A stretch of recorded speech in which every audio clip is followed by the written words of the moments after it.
대역법의 원리 2회 달력이 만들어지는 거예요.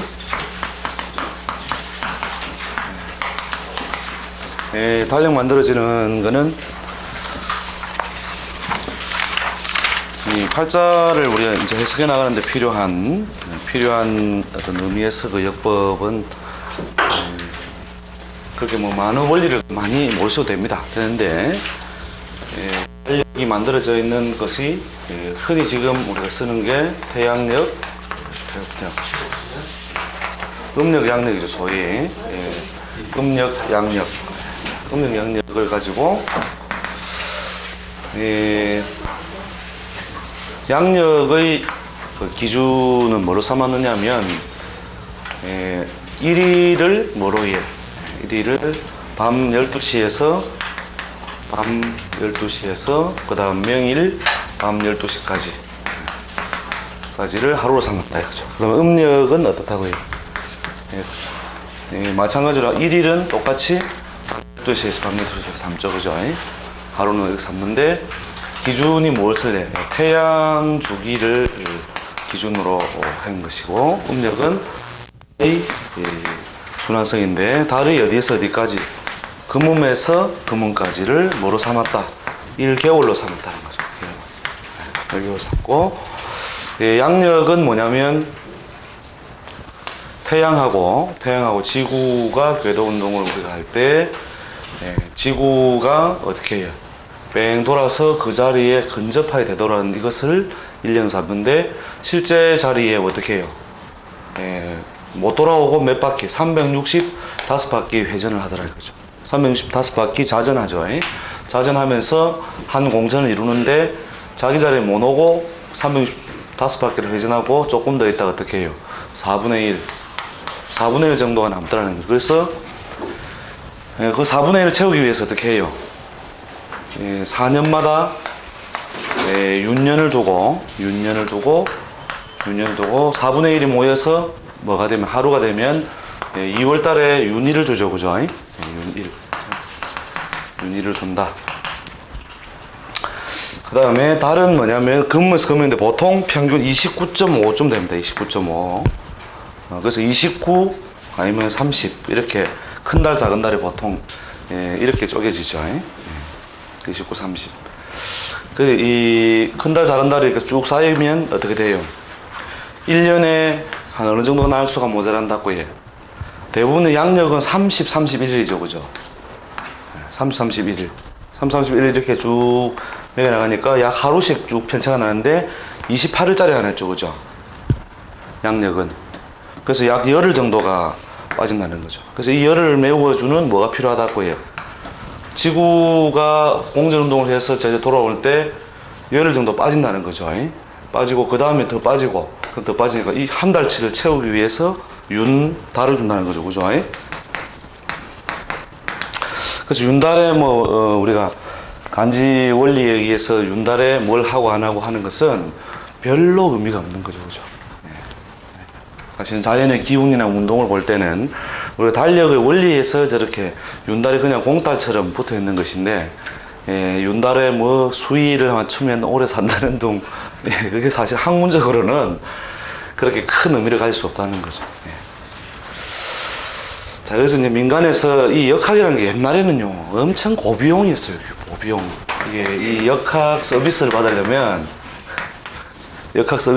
굉장한 경제적인 여력이 있어야만 이 역학 서비스를 받을 수 있고, 대부분의 민간에 있는 사람들은 혜택을 못 보니까 거기서 주워들은 문자들을 가져오죠.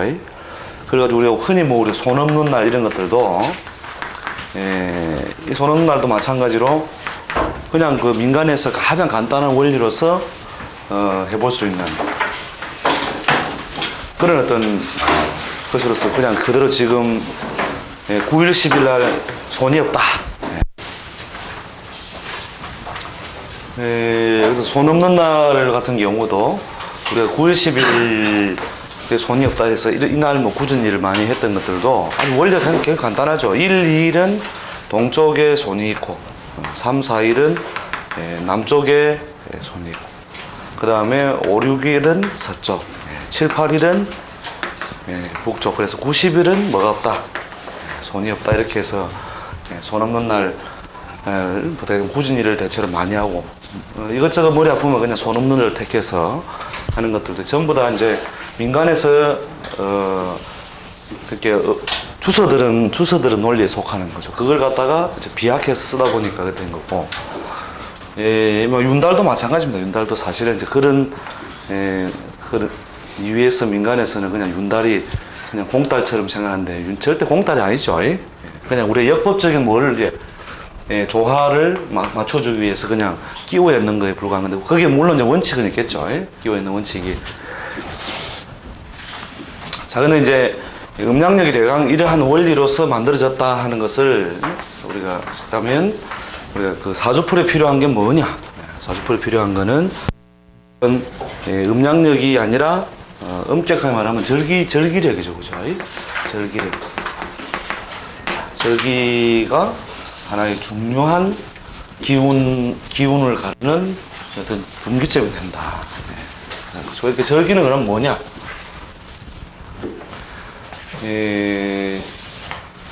태양이 있고 우리가 지구가 궤도 운동을 한다고 했을 때 어느 지점을 지나면서부터 만들어지는 어떤 기운, 또 기운의 교차점, 이 지점을 뭐로 뭐 양력에 의한 표현도 할 수 있을 것이고 음력에 의한 표현도 할 수 있는데, 대체로 양력이 덜 흔들리죠.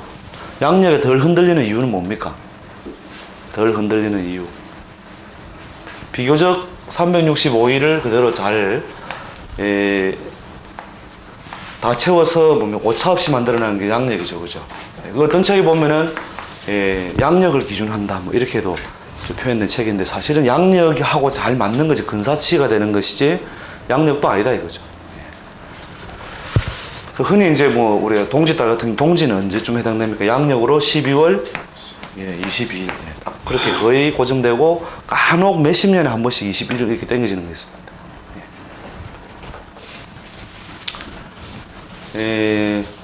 그 양력은 대체로 그냥 날짜 움직임하고 어떻게 절기가 지나는 지점하고 거의 일치하면서 가게 됩니다. 음력은 많이 흔들리죠. 음력은 윤년을 못 거치고 한 2년째쯤 되면은 뭐 빨리 가기도 하고 늦게 가기도 하고 그렇죠. 그래서 우리가 절기를 기준해서 뭐라고 해요? 절기에서 주어지는 우리가 간지. 간지라고 하는 것이 결국 뭐냐면 기운 변화의 인자, 이렇게 보는 거죠. 변화의 인자. 인자로 보고, 그것을 무엇으로 해요? 표현한 수단이 우리가 간지다라고 하는 것이고, 또 그 간지를 바꾸는 기준이 무엇에 의해서요? 절기에 의해서 바꾸게 된다. 이렇게 보시면 됩니다. 그래서 역법하고 우리가 우리가 쓰고 있는 뭐 간지라든지 여러 가지를 알아보시려면 그걸 보시면 됩니다. 그 책 중에 그 역법의 원리 분석하는 역법의 원리 분석이라는 책이 있습니다. 출판사는 잘 모르겠고 작가가 이은성 씨인데, 이게 아마 폐간이 됐는지 책을 못 구하는 분들도 있어가지고, 근데 필요하신 분은 카피를 해 가십시오. 카피를 제가 가지고 있으니까. 자, 그래서 그 역법의 기원은 뭐 옛날에 우리가 날짜를 매기는 방식이 굉장히 뭐 여러 가지가 있었다라고 하는 쭉 히스토리가 나오죠. 근데 우리가 필요한 거는 양력적인 표현, 음력적인 표현이고, 기준이 뭐가 된다고 해? 절기에 의해서 나누어지는 기운의 차이, 이것이 가장 팔자 해석에서 기준이 된다. 그래서 만세력 보시면은 절기가 표현되어 있죠, 그죠? 절기가 절하고 기하고 이렇게 해서 절은 뭐 예를 입춘이다. 그러면 입춘의 절기 절입 시간이 양력 표현인데 음력 표현되어 있는데, 절기가 움직이는 것이 아니라 뭐 움직인다고 해? 달력이 움직이는 거예요. 절기가 원래 고정이고 달력이 왔다 갔다 하는 건데, 우리가 눈으로 뭘 보니까 달력을 먼저 보니까 절기가 움직이는 처럼 우리가 착시를 하고 있는 거죠. 알고 보면 기운적으로 바뀌는 건요. 자, 그 정도만 머릿속에 정리를 해두면 됩니다. 정리를 하시면 되고, 역법과 농사, 절기의 명칭에서 보면 대체로 다 무엇에 의해서 농사 짓는 것에 관련된 문자나 그 표현이 많죠. 그래서 뭐 망종 뭐 이런 거 전부 다 농사에 필요한 어떤 용어들이죠. 자, 그래서 농경 문화를 우리가 잘 이해해야 된다. 그래서 그 앞부분에서도 그 농경 문화라고 하는 문화적인 배경을 항상 생각하시라 했죠. 그래서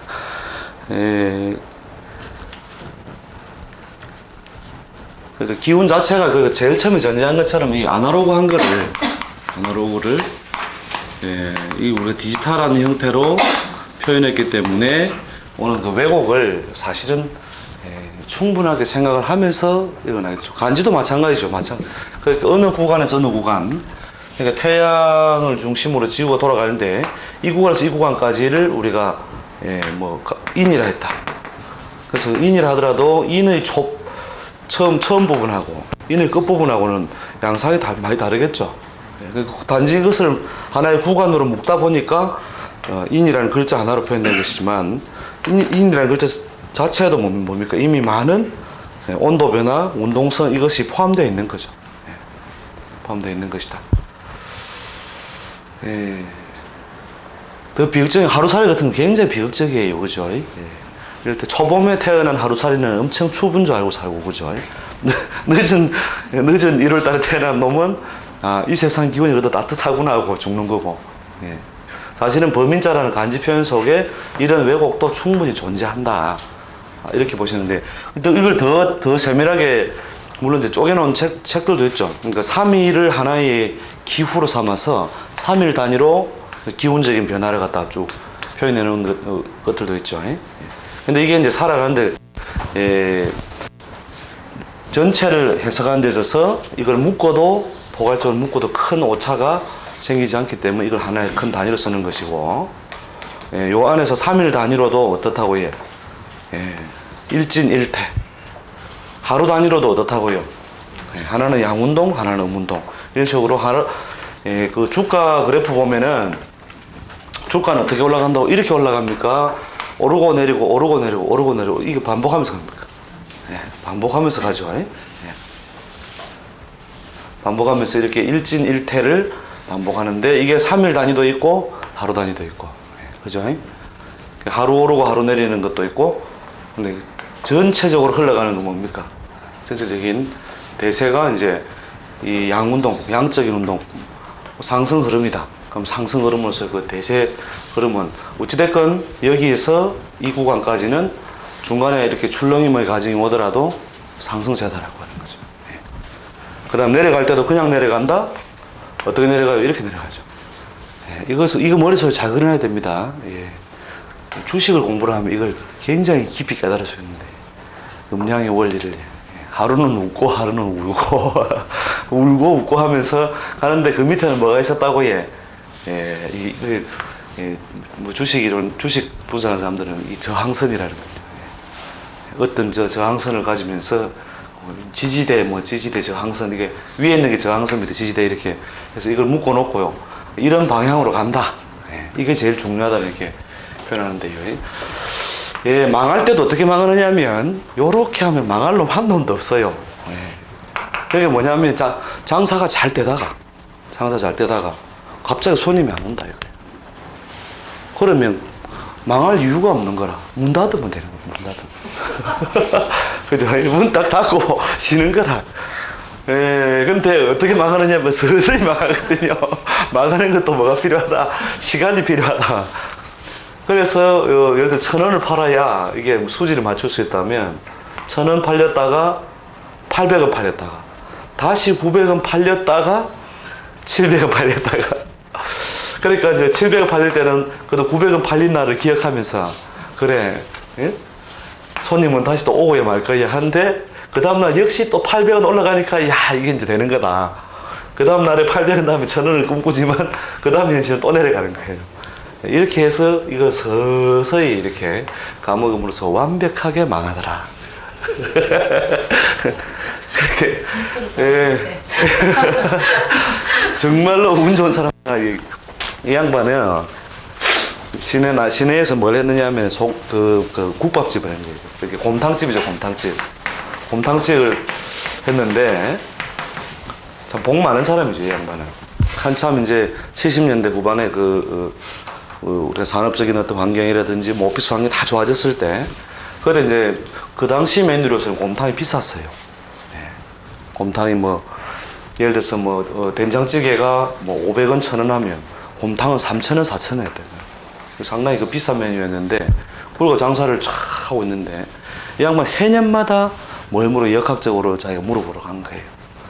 그래서 이제 사주팔자를 따지는 사람에게도 가보고, 또 관상하는 사람에게도 가보고, 가서 묻는데, 하나같이 공통되게 1979년도부터는 이제는 장사를 접어라 이렇게 된 거예요.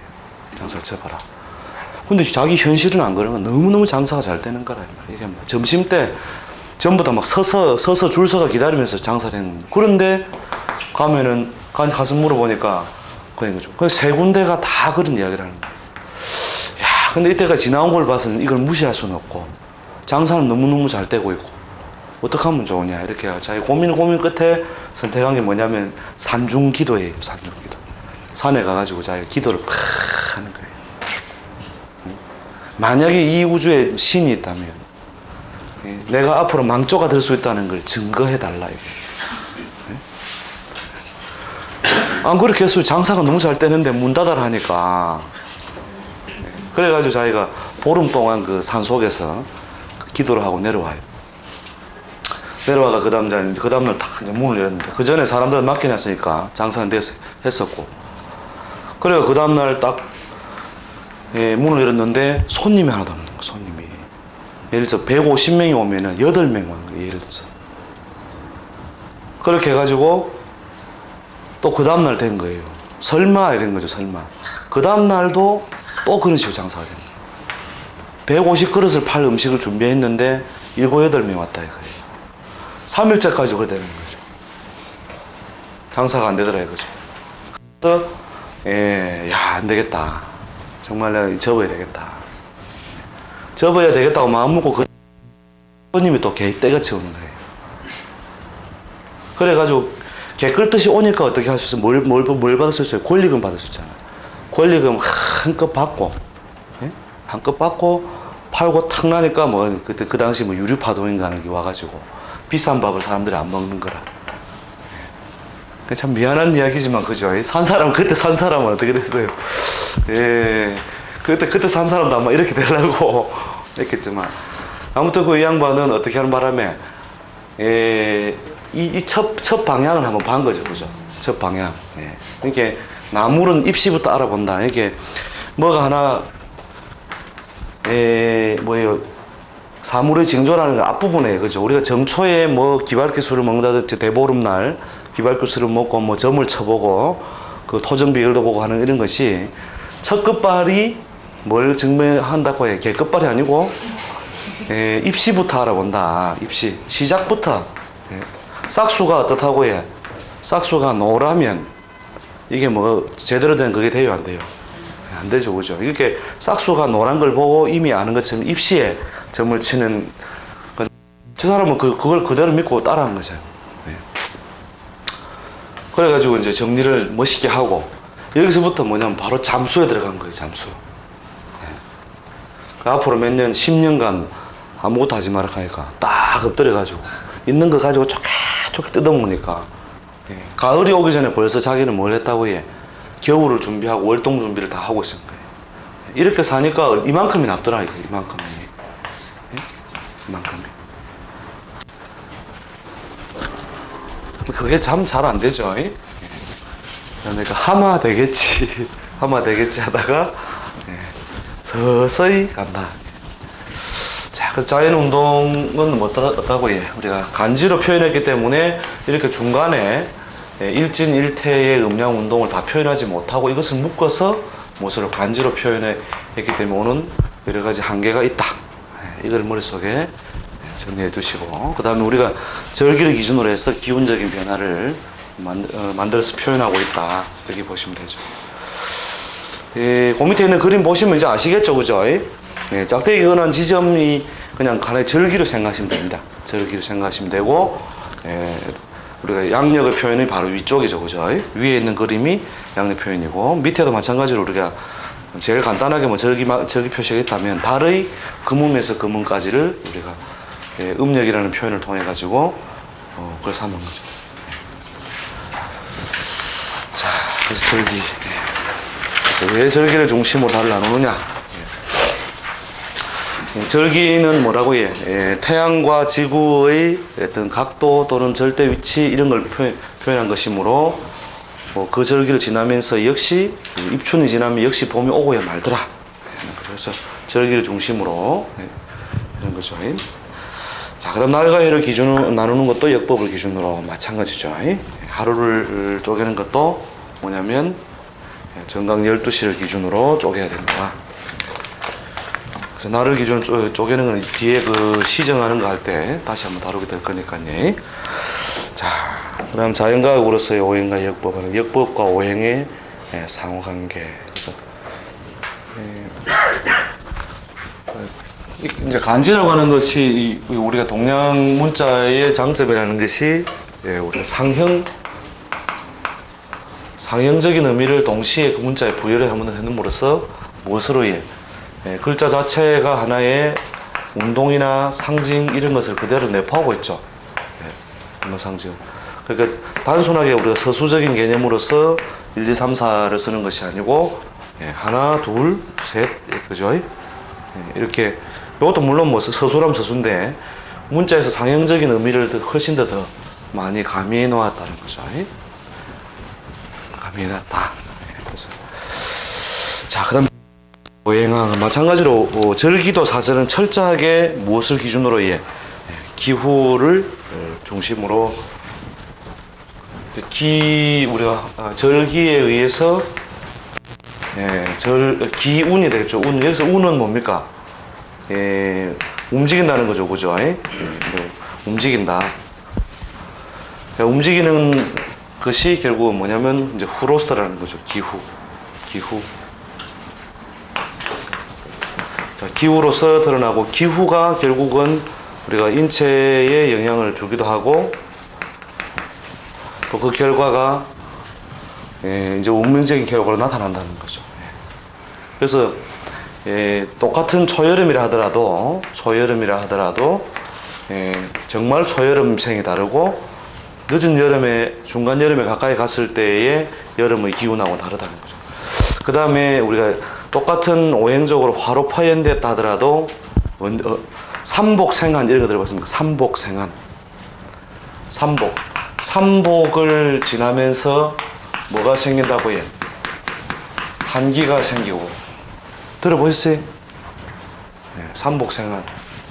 그러니까 삼복 더위에서 삼복의 첫 부분하고 끝 부분하고 또 다르겠죠. 삼복의 끝 부분 어디에 있습니까? 초중말이면 초복, 중복, 말복, 그죠? 말복, 초중말이 있는데 이 말복은 어디에 있느냐면 입추 이후에 말복을 기준으로 해서 보통 초중말을 매깁니다. 이렇게 입추 이후에 처음으로 경이 들어오는 날, 처음으로 그렇게 가을 손님이 여름에 쳐들어왔는데 더운 기운이 너무 강해서 꼼짝을 못하고 엎드린다 해서 초복이요. 그러니까 요 앞에 열흘 앞이 뭐예요? 중복. 요 앞에 열흘 앞이 초복이다 이거죠.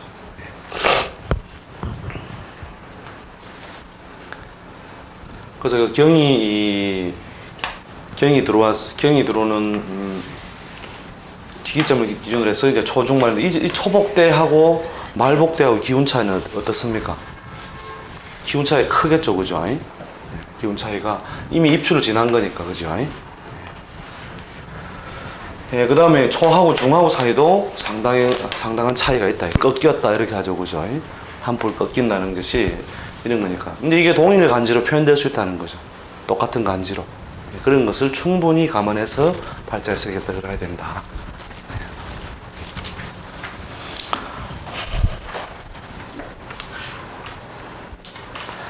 그래서 기후학으로서의 그래서 간지를 볼 때도 그것이 만드는 기운, 그리고 기운에 의해 형성되는 기후, 또 기후의 어떤 뭡니까 폭의 차이, 이런 것들을 충분히 생각할 필요가 있는 거죠. 자, 그럼 우리가 간지를 이해하는 방법에 있어서 복잡하게 간지를 이해할 것 없이 가불병정을 봐 나갈 때 뭐로 이해? 가불병정을 가불을 보는 순간에 우리가 목으로서 이것을 묶어버리지 말고 갑은 그냥 갑이다 이거죠. 그 다음에 을은 그냥 을이고, 인은 그냥 인이고, 묘는 그냥 묘고. 갑을인묘가 사실은 전부 그 뜻이 다른 거죠. 이것을 뭐로 묶음으로써 우리는 오히려 오행으로 묶음으로써 자연의 기운을 이미 몇 가지로 갑을부터 임계까지, 임묘부터 자축까지, 그죠? 봄의 시작이라고 보고 봄, 여름, 가을, 겨울 이렇게 갈라놓았는데 이것을 이미 충분하게 22가지로 이미 기운적으로 표현을 해놓은 거죠. 근데 이걸 갖다가 어떻게 해놓냐? 이걸 한꺼번에 4개를 하나로 합쳐버리죠, 그죠? 4개를 하나 목으로 묶어버리고, 진술충미, 무기, 진술충미 6개를 진술충미를 전부 다 무엇으로 묶음으로써 토로 묶어가지고 단순화시켜버렸죠. 이게 이제 공부 베리는 길이라는 거죠. 아예 처음부터 이걸 안 배워야 돼요. 이거 안 배워야 돼. 아예 목화토금술을 이 간지 공부를 하려면 아예 이 공부 안 해야 된다 이거요. 오행을 공부 안 하는 게 좋다 이거죠. 오히려. 그러니까 오행이 어떤 사물이나 자연 운동이 보편적으로 이루어지는 형태를 단순화해 놓은 거예요. 목화토금술을 튀어나가고 발산하고 다시 머물러 있다가 수그리고 쭈그러들고, 이 운동이 목화금수라고 하는 보편적인 어떤 운동을 그냥 표현한 것이지, 이것이 그 간지 중심의 해석에 있어서 절대로 선행 개념이나 상위 개념이 아니다는 거죠. 이 오행은 상위 개념이 아니다 이거예요. 그러니까 저희가 보편적인 것을 표현하는 어떤 것이지, 간지수를 써서 분석할 때는 절대 선행으로 써서는 안 된다. 자, 그 다음에 그런 보편적인 이해가 일단 필요하고, 그 다음 또 뭐가 필요하냐면 이 글자를 보는 순간에 대체로 그럼 뭐 어떻게 외우란 말이야? 그럼 가불이 목이 아니면 뭐 어떻게 외우란 말이냐? 이제 그런 문제거든요. 이걸 보는 순간에 어떻게 생각해야 된다고 해? 아, 계절의 시작이 움직이는 거. 아, 봄이구나. 봄인데 앞에 있으니까 뭐예요? 조춘이고, 그죠? 뒤에 있으면 무슨 춘? 그럼요, 만춘. 만춘이다. 그렇게 조춘, 만춘 이렇게 이해를 한 것 같다는 거죠. 갑과 을을. 그럼 그때에 이루어지는 물상이나 자연운동을 잘 보라는 거죠. 자연운동 잘 보면 갑과 을과 인과묘가 그대로 이해된다는 거죠. 갑과 을과 인과묘가.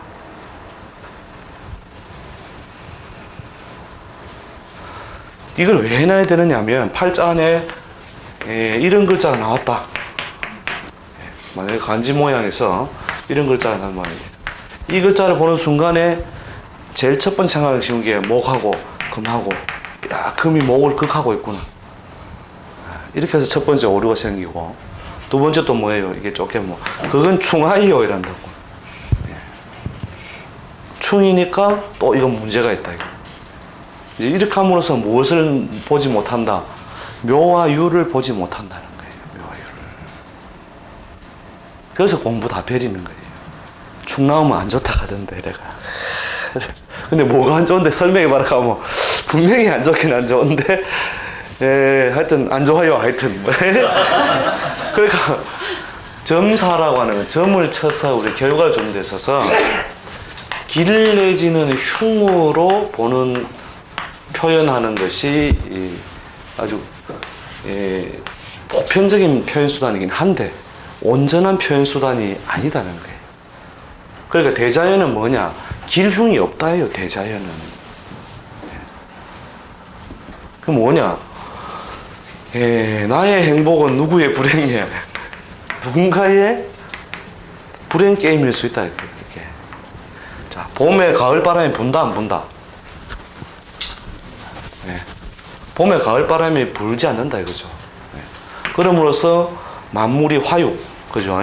성장하고 솟아오르는데 도움을 주는 환경적인 요소가 점점점 진행되어 가는 어떤 인자가 이때 이런 현상이 일어난다 이거죠. 그 다음에 가을 바람이 어떻다고 해? 가을 바람에 전부 다 내려오죠, 그죠? 좀 내려오는데 봄에 싹을 틔우지 않으면 가을에 열매가 맺힌다 안 맺힌다? 그러니 봄도 필요하고 가을도 필요하죠, 그죠? 그러니까 길흉이 있는 것이 아니고 우리는 뭐만을 길러봐요? 요것만 길러보죠, 그죠? 요건 흉으로 본다. 예? 그러나 뭐가 있어야 앞부분에 운동이 있어야 뒷부분에 운동이 있는 것이다. 자, 우리가 숨을 많이 마시려면 어떻게 해야 돼요? 먼저 그 숨을 먼저 내뱉어야 된다. 그 내뱉는 것을 길이라 하느냐 흉이라 하느냐 그 하나의 측면에 불과한 거예요. 네. 하나의 측면.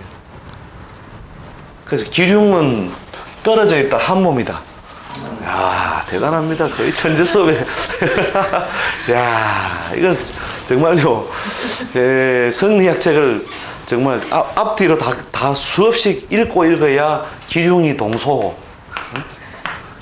기흉은 한 몸에 있다는 걸 알똥말똥해요. 알똥말똥한데 우리가 자연 원리에서 뭘 다루니까 역을 다루니 무엇을 알겠다?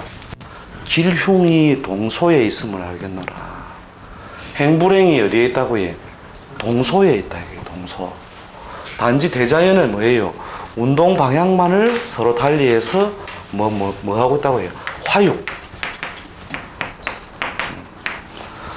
만물이 뭔가 그 다음 단계로 화하고 길러질 수 있도록 하고 있는 운동 과정 속에서 뭡니까? 때리고 달래고 때리고 달래고 해서 어떻게 하다고 해? 그 궁극에 더 나아가는 어떤 목적을 달성하게 한다는 거죠. 그러니까 운동선수를 하나 만들 때 어떻게 하냐? 운동만 계속 시키면 돼요, 안 돼요? 재워야 돼요, 안 재워야 돼요? 재워야죠, 그죠? 자야 또 펼쳐지고 수그리고 펼쳐지고가 궁극적으로 있어야 뭐든 만물이 화육한다. 그래서 기흉이 동소에 일어나니 이 묘유를 보는 순간에 여기다 뭘 집어넣지 말라고 해? 이건 분명히 흉할 것이다 생각하지 말아야 돼. 흉할 것이다. 칼로 일어선 자 칼로 망하죠. 그 이야기 있죠, 그죠? 그럼 칼로 망한 놈 뭘로 일어선다? 빗자루로 일어선다? 그 칼로 일어서잖아. 칼로 망한 놈, 선거에 진 놈 뭐로 일어선다? 선거로 일어선다. 기흉의 수단이 결국 동소에서 일어나는 것이다. 자, 그렇게 그럼 기흉이 동소라면 이런 팔자를 보았을 때 어떻게 하면 이런 어떤 더 의식의 간섭을 배제하고 볼 것이냐? 이것은 봄이다. 요건 뭐예요? 가을이죠. 봄, 가을이 모여 있으니 이 사람의 재주는 능수능란하다, 어눌하다. 그 능수능란하다. 반대께 다 모였으니. 그래서 이 사람은 꾀돌이다 아니다. 그러므로 이 사람은 유능이다, 무능이다. 다른 사람에 비하면 또 유능이다. 그 유능했기 때문에 어떻게 한다고요? 크게 자빠진다. 빚이 한 1,000만 원쯤 있는 사람을 뭐라 할게요? 뭐 범부필부라 하죠, 그죠? 범부필부라고. 빚이 한 100억쯤 넘어가면 뭐라 하는지 압니까? 그럼 재벌이라고 해요, 재벌. 그럼 아무나 빚 100억 주느냐 이거예요. 빚이 진다는 건 이것은 아주 흉한 조건이잖아요. 흉의 조건인데 왜 이 사람은 100억 빚을 지느냐 이거예요. 그건 바로 유능했기 때문에 100억을 빌리고 100억을 빌렸으니까 확실하게 바닥으로 추락해야 돼. 범부 필부는 추락할 바닥이 없어. 뛰내리야 30이니까 그죠? 그러니까 넘어진다로 나오는 거예요? 당연히 그렇죠. 그렇죠. 그렇게 뜬 만큼 오른 만큼 내려간다. 이것도 주가 이론에도 나오죠, 그죠? 주식 이론에 뭐가 나온다 거에 반드시 주가는 고향으로 돌아간다. 그렇게 맹기로 뜬 만큼 인생에서 뜬 만큼 도로 내려가는 것이다. 그래서 이제 결국 뭐냐, 이 사람이 가지고 있는 이런 반대의 융통성이라는 건 결국 유능의 폭을 키워주는 것이지 길흉을 논단할 것이 아니다. 근데 이거는 이 중에서 이걸 흉으로 보고 아무렇게나 말해도 돼요. 아무렇게나 뭐가냐, 분명히 이 흉의 인자를 받잖아요. 그러면 대흉하다 이래서 준다. 대흉하다. 그 앞에 먼저 뭐라고 쓰냐면 언젠가는 그 한 번을 마치기 위해 20년을 기다려야 된다니까. 왜 대흉이냐, 대길이 있었으니, 예? 대길이 있었으니 대흉도 있는 것이다 이 말이죠. 그러니까 이래나 저래나 맞기는 맞는 거라. 대길이라고 말해도 맞고, 예? 대흉이라고 말해도 맞는 거예요. 그래갖고 왜 선생님은 대길이라 하고 선생님은 대흉이라 합니까? 둘 다 뭐냐면 두고 보면 안다. 그죠? 대길 대흉. 이렇게 책에서는 뭐냐면 운명적으로 우리가 어떤 이렇게 삶의 어떤 모순이라든지 이런 걸 설명하는 과정에서 뭐 긍정적인 어떤 접근보다는 부정적인 접근이 더 많은 거예요. 그래서 그 사람이 결국은 뭐예요? 이렇게 올라간 것까지는 무엇을 의미로 그 사람의 노력과 뭐의 긍정적인 의미로 아침에 일찍 일하고 부지런히 일하고 아니 이런 게 있으니까 부지런히 일하고 열심히 할 거 아니에요. 그런데 어느 날 쫄딱 망하더라 이거예요. 아, 이 충 때문에 그랬다. 충 때문에. 예? 충 때문에 이 사람 망했다. 아니다. 목 때문에 망했다. 그러니까 이제 부정적인 측면에서 바라보니까 결국은 대흉의 인자로 보더라 이거예요. 절대 대흉인자가 아니에요. 이게 오히려 유능의 인자가 되더라. 오히려 한쪽에 왕 몰려 있잖아요, 그죠? 한쪽에 왕 몰려 있다. 이게 좋은 게 아니에요. 예? 한쪽으로 몰려 있는 것은 그릇을 맑게 하는 거예요. 하나의 색채를 뜻하게 하면서 청하게 하죠, 그죠? 그러나 청하게 할 뿐 뭐라고 해요? 세속적인 유능한 거리가 무너지는 거예요. 이게. 그래서 대발이 아니고 소발하니, 응? 작게 피어나니 소망이다 이거예요. 망해도 작게 망한다 이거예요. 그런데 사주팔자체를 공부하면 이 사람의 삶이 더 좋다 하고, 아까처럼 그렇게 융통성 있는 놈을 뭐라고 해? 대흉하다 이렇게 본다는 거예요. 그러니까 이런 비를 가진 사람들 와가지고 자기가 100억 빚을 지고 있다 이거라. 빚을 지고 와서 탁 와 묻는데 이 충 때문에 성공이 안 된다. 난 벌써 성공했는데. 그러니까 이렇게 그 점사에 대해 신뢰를 못 갖는 거죠. 아시겠죠? 그래서 그런 그 의식의 간섭 이런 거를 빨리 벗어나야 된다. 자, 그래서 이제 간지를 볼 때 항상 어떻게 해요? 갑을 정정 글자 그대로 보고 그것을 무엇으로 추나추동이라고 하는 글자의 융통성이나 운동 방향성으로 이해를 하시라. 저거 바꾸는데 저도 세월 많이 걸렸어요. 처음에 공부할 때는 맞다 충기다 이래가지고 분명히 안 좋은데 어느 쪽으로 안 좋을 건가, 안 좋은 것 쪽으로만 자꾸 생각하는 거래. 그래가지고 그거 다 맞춰도 칩시다. 맞추면 뭐해요?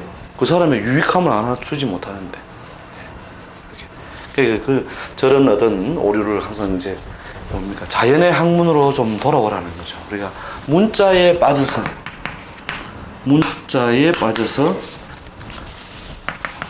뭘 놓친다고요? 자연을 놓친다. 자연 놓쳐. 더 심한 거는 문자에 빠져서 현실을 뒤집어 말한다. 현실도 뒤집어서 말해. 현실을 문자에 빠져가지고 뒤집어서 말하는 거야. 아, 뭐, 이 돼야 되는데가 아니고, 현실이 누가 선후예요? 현실이 선이에요? 문자가 선이에요? 현실이 선이다. 아닌데요? 가면 아닌 것부터 먼저 전제해놓고, 아닌 이유를 다시 문자로 보라 이거라. 근데 이제 보통 다 머리 끄적끄적 해보는 이유가, 시대는 돼야 되는데 하면서 끄적끄적. 앞에 앉아있는 사람은 뭐 없자라고 해. 그 사람에게 필요한 건 지금 문자의 해석이 아니라 자기 현실적인 문제를 풀 수 있느냐 없느냐죠. 그래서 이제 그렇게 안목을 가지고 다시 문자로 다가가라는 거죠. 문자로 다가가라. 그래서 우리 그 사람의 현실적 요소와 문자와 왜곡이 어느 정도 있느냐를 점검해야 돼요. 그러니까 맞춰서 완전 킬링 필드를만 하겠다. 이게 점사가 아니라는 거죠. 아시겠죠? 자, 그 다음에 음양과 오행의 의미. 음양과 오행의 의미는 하도 많았어, 그죠? 근데 음양과 오행은 뭐다? 음양과 오행을 한마디로 말한다면 뭐겠습니까? 예? 음양과 오행. 자연이라는 말도 되죠. 자연의 뭐예요? 운동은 음양으로 드러나고. 자, 여기서 음양은 뭐예요? 여학생, 남학생이 아니고 일진일퇴. 펼쳐지고 수그러지고. 그죠? 그 다음에 오행은 뭐라고 해? 이것을 좀 더 쪼개니 펼쳐지는 것이 완만하게 펼쳐지다 크게 펼쳐지고, 다시 머무르다가 수그러지고 또 수그러지다. 떨어지고 응축하고. 그죠? 그래서 응축한 다음에 또 뭐 한다고 해? 펼쳐지는 운동이 이루어지더라. 자, 이것이 어떻게 해요? 5단계로 다닌다. 그죠? 다닌다. 그래서 이제 이걸 어떤 시간으로서 접근을 하라는 거죠. 모든 이 음양이나 오행이라는 문자를.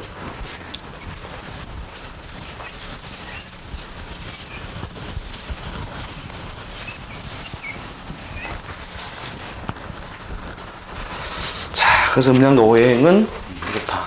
그래서 모든 것은 변하지 않는 것이었고, 그 변화는 우리 인간의 숙명이기도 하다. 그 뒤에 표가 이제 바로 중간에 끼어 있는다는 게, 표가 먼저 뒤에부터 들어가죠. 그죠? 그래서 음양 오행의 속성을 표 한번 봐보세요. 표에서 보면은, 목화토금수라고 하는 것이 어떻다고 해? 또 목 보면 또 나무라 가있어. 억수로 변하죠. 그죠? 분명히 수업을 이래 들었는데, 목은 뭐예요? 목은 이렇게 삐직하게 음에 갇혀서 양기가 발산하는 건데, 또 이제 목을 보는 순간에, 그래, 나무, 불, 흙. 그 습관을 굉장히 신경 써서 버려야 돼요. 자, 그 목 운동이 이루어지는 어떤 것들의 속성을 어떤 측면에서 쭉 관찰하는 거죠. 자, 오상에서 인의 신이지, 요건 외우셔도 좋고 안 해주셔도 좋습니다.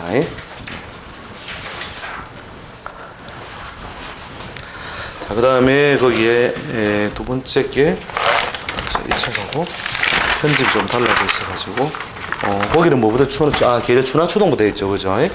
준하추동. 준하추동, 그러니까 봄, 여름, 가을, 겨울, 중간에 토는 4계절에 배속되어 있다. 토는 4계절에 배속되어 있어서 한 계절을 열고 닫고 하는 형태로 드러난다는 거죠. 그래서 준하추동, 이거 외우셔야 됩니다. 웬만하면 외울 수 있겠죠. 준하추동은. 자, 그 다음 천간, 가벌병정, 무기경신인 게 이거 외우셔야 됩니다. 지금은 외우시고 뒤에는 잊어버리셔야 됩니다. 그 다음 시간적으로 아침, 낮, 그 다음에 사이, 저녁, 밤, 그죠? 이거는 뭐 안 외우셔도 되고 대충 거저 먹는 거죠. 방향으로 동남 중서부 이거는 외우셔야 됩니다. 외우실 건 체크하세요. 외우실 건. 끝까지 개기는 분도 있습니다. 안 외우고 나는 끝까지 표를 찾을 거야. 풍렬습조한 이거는 이제 우리가 자연에 이루어지는 기운과 인체에서 주로 이제 관련해가 많이 하는 거니까 필요한 부분만 외우시면 됩니다. 오색 청적 황백극 이건 이제 상리라든지 자연 현상에서 그 상징성으로 드러나는 것을 취하는 거니까 외우시는 게 좋습니다. 자, 육신은 안 외우셔도 됩니다. 육신 청룡주작 만만하죠. 만만한데 안 외우셔도 됩니다. 그 다음에 용모, 미려, 광채, 중우, 기음강, 색채 이것도 안 외우셔도 됩니다. 자, 이건 뭐냐면 사실은 이제 생각을 조금씩 확장해가지고 이러한 속성을 많이 갖는다, 이렇게 생각하시면 됩니다. 그러니까 금은 경강하고 그죠? 금은 경강하고 목은 미리하다. 자, 그 다음에 위치는 교회, 변화가, 중심과, 공장과, 물가. 이거는 외우셔도 좋고 안 외우셔도 됩니다. 그러니까 이제 사고의 확장이 가능하다면 안 외우셔도 목의 속성이라는 것이 사람들의 사는 공간으로 친다면 어떻다고 화가 있다면 제일 먼저 화부터 생각해 보세요. 화가 있다면 번화가, 사람들이 많이 다니는 곳이가 번화가. 그 화 반대편에 수라면은 말 그대로 오행 속성을 따라서 그대로 물가를 할 수도 있고 사람들이 활동이 가장 위축된 공간이겠죠. 그러니까 아주 그 숙소 중심의 주택가 이렇게 생각하셔도 됩니다. 그러니까 이 물가 하나에 고정되시지 마시라는 거죠. 대낮에도 그늘지는 곳, 그죠? 이런 수의 속성이라는 것이 대낮에도 그늘지는 곳. 그래서 다락방, 지하방 이런 것도 수의 속성으로 그대로 확장하셔도 됩니다. 자, 그 다음에 모양은 직고, 광, 각저 이거 안 외우셔도 됩니다. 그냥 목화와 화음수를 뭐라고 추나추동해 주는 운동으로 생각한 다음에 저절로 외워지는 거죠.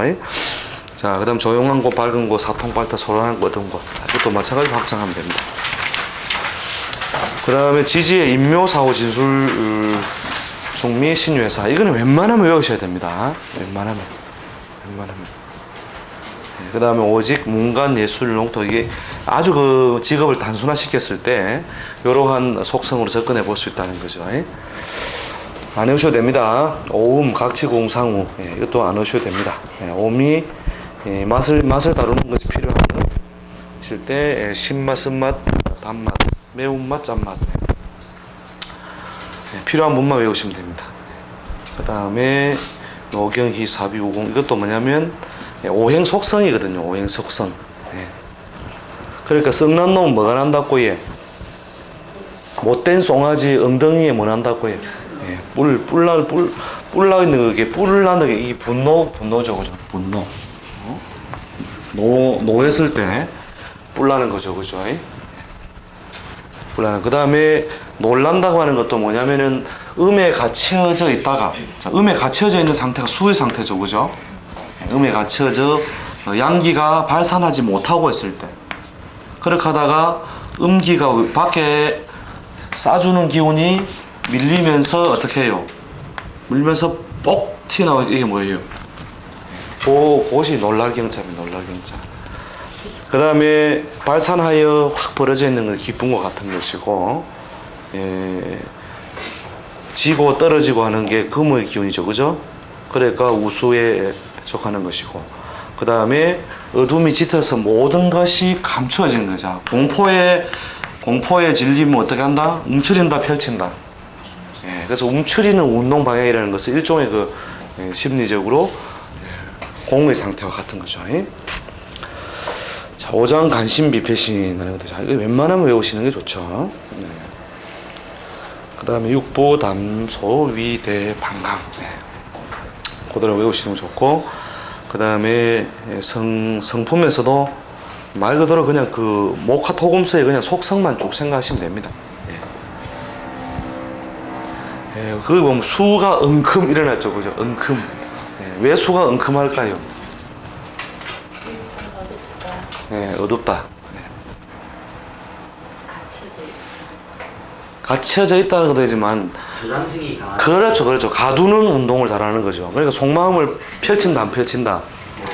그러니까 속마음을 안 펼치니까 지는 그냥 속마음을 안 펼쳤을 뿐인데 놈들은 뭐라 그래요. 저놈 저거 그만 놈이다. 근데 예, 그렇게 묶는다 말하고 묶는 놈하고 말 안 하고 묶는 놈하고 말 안 하고 먹는 놈이 그냥 뭐 은큼해 보이는 거죠, 그죠? 예? 그리고 잘못하면 이게 이제 정말로 그 사람의 어떤 그 도덕의 성향이 아니고, 예, 그 사람이 가지고 있는 일반적 속성의 평균적인 선에서 이제 비교를 하니까 은큼해 보이는 거죠, 은큼해 보이는. 사실은 부자들이 더 많아요, 이 이밀주들이. 특히 이밀주들은 예, 이미 가장 활발하게 운동 방향 자체가 어디로 해? 땡겨져 오는 거거든요. 예, 이렇게 땡기려는 작용의 음운동의 어떤 극단을 가장 활발하게 하는 게 임이에요. 임. 걔는 뭐냐면 이미 뭐예요? 땡겨져 가지고 더 이상 굳어지 더 땡겨질 게 없어서 약간 벌어진 거예요. 예? 약간 벌어진 거. 그래서 이밀주를 가끔 도둑놈 취급 당함. 예, 그러나 큰 부자 많음. 예. 왜 했던 간에 땡겨놓고 보니까 접수해놓고 뭐 너무 줄 때 주더라도. 자, 그 다음에 오음에서 아설우치순. 아설우치순. 우리가 장명 이론에서 이제 장명하고 연결해서 해석할 때 이것을 붙여서 씁니다. 그 다음에 우리가 관상에 연결해서 볼 때 목설구비이. 이런 거죠. 상례와 연결해서 볼 때 필요하니까 외국시도 되고 곰곰이 국리를 하면 됩니다. 곰곰이 국리를 해도 예, 알 수 있는 거죠.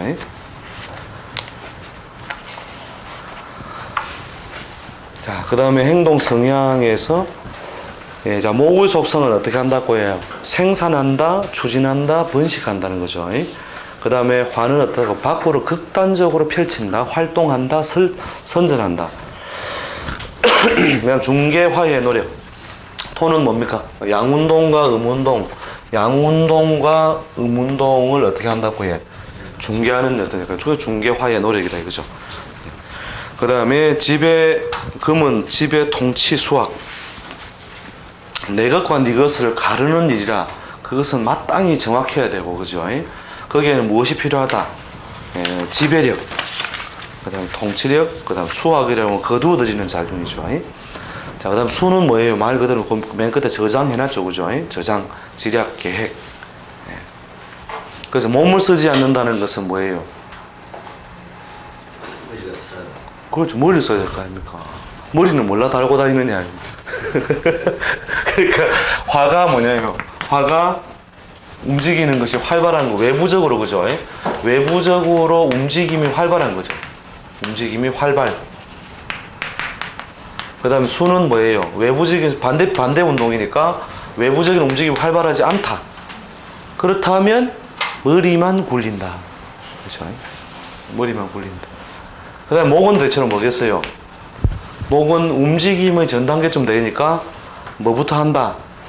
시작부터. 계획이나 뭐 일의 초기 단계 시작이죠. 그죠? 그래서 목이 많고 금이 부족하면 뭐가 부족하다? 시작은 이때, 끝이 부족하다. 마무리가, 그죠? 마무리가 부족한. 그죠? 자, 이렇게 이제 논리를 확장 쫙 해보세요. 운동 자체를 가지고. 자, 그 다음에 오성, 인해, 강맹, 관용, 살벌, 유화. 이것도 이제 그대로 연결되겠습니까? 자, 목은 뭐예요? 목의 성질은 어떻다고 해요? 처음으로 음기라는 나머지 공간을 향해서 양기가 솟아오르는 거니까 어떻다고 해요? 곡직, 구부러졌다가 펴졌다. 그런 성질이 잘 드러나는 게 나무죠, 그죠? 나무는 곡직의 성질을 잘 가지고 있으니까 웬만해가지고는 어떻다고 해요? 잘 꺾이지 않는다는 거죠. 그 다음에 뭡니까? 화는 강맹하다는 거는 뭐예요? 사자가 성을 내어 뛰다는 것 같으니까 화기가 밖으로 발산되는 거, 그런 운동과 똑같은 거죠. 그죠? 관용은 뭐예요? 양운동을 받아주고 음운동을 연결주기까지 용납하고 기다리는 거죠. 그 다음 살벌은 뭐예요? 가을바람이 떨어지는 거죠. 그죠? 가을바람에 낙엽이 떨어지고 열매가 떨어지고 그 살벌한 거죠, 그죠? 주기를 이게 형태상으로는 죽이는 거죠. 올라가는 걸 꺾어버리는 거니까, 그죠? 그 다음에 유화는 뭐예요? 유화. 아까 여기 뭐라고 얘기해요? 유화라고 하는 것이 화가 발산하여 크게 움직이는 것이면 수는 없다고 해요. 응축하여 엎드려서 가니 뭐가 없다고 해요? 물은 뭐가 없다고 해요? 산이 있다 없다? 산도 없다 이거죠. 물이 풍수 이론에서는 이 산자 분수령이라 해서 원래 물은 산을 넘지 못하고 이것이 대원칙인데 알고 보면 수의 융통성 때문에 어떻다고 해? 양기를 얻으면 수는 마음대로 사설 틈만 있으면 어떻게 한다고 해? 기에 들어가죠. 틈만 있으면 기에 들어가는. 그 다음 화하는 속성은 대체로 그 물이 어떻다고 해? 수평의 속성을 가지죠. 그죠? 수평.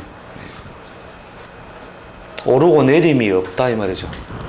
수의 속성에 낮은 곳에 가서 모이면 화평이 이렇게 높낮이가 같아지는 거죠.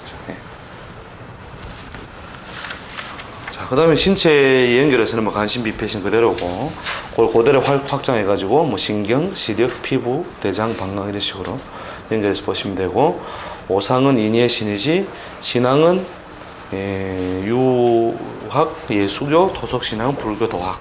자, 이것도 마찬가지로 이게 목화토금수가 어떤 뭐 고정되어 있는 게 아니니까 이걸 외우려고 하면은 한정 없이 힘들고 가만히 곰곰이 생각해 보면 알 수 있는 거죠.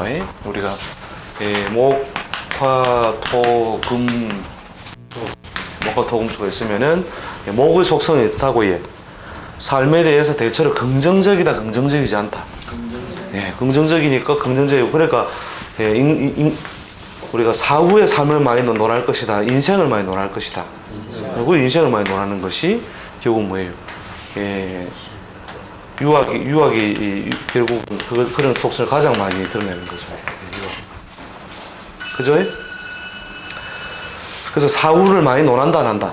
사후를 많이 논하지 않는다. 저거 반대편에 있는 거는 살아있는 우리 인생의 생의 논리냐, 사의 논리냐? 생의 논리보다 사의 논리 어느 쪽에 더 가까워요? 사의 논리. 그죠? 그러니까 죽음 이후의 세계라고 하는 것에 대해서 크게 의미를 많이 부여하고 죽음 이후의 세계에 잘 나아가기 위한 과정으로서 뭘 설명해요? 삶을 설명하죠. 그죠? 유교적인 것에서 귀신의 일을 묻자, 제자가 그걸 묻잖아요. 그죠?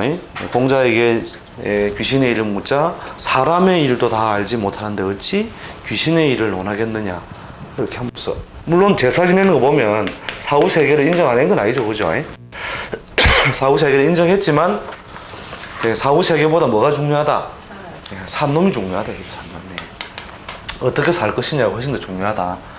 자, 그 다음에 가을에 속하는 불교는 어느 쪽에 더 가깝다고 해요?